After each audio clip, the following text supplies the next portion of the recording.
పిల్ల ఆయన నాకు తెలియక అడుగుతా 2 ఏళ్ల పసిగుడ్డు కులం తెలుసా 2 నెలల పసిగుడ్డుకు మతం తెలుసా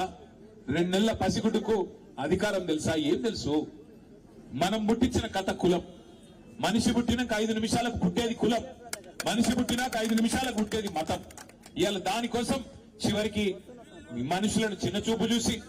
దేవుడు దర్శనానికి రాకుండా చేసి వారి మీద దాడి చేసి మళ్ళీ వారి మీదనే కేసులు పెట్టి చివరికి రోడ్డు మీద కూర్చునే పరిస్థితి తల్లికి ఆ తండ్రికి వాళ్ళ కుటుంబం మొత్తానికి తెచ్చిన ఈ వ్యవస్థ చూసి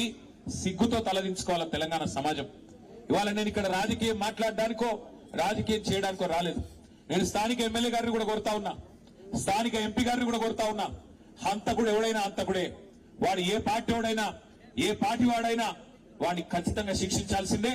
8 మంది ఈరోజు ఈ హంతకుల ముఠా కలిసి ఆ పాపను హత్య చేసింది ఆ 8 మందిని జైల్లో పెట్టాలా ఆ 8 మందిని ఖచ్చితంగా హత్యా నేరం కింద అరెస్ట్ చేయాలన్నదే మా ప్రధానమైన డిమాండ్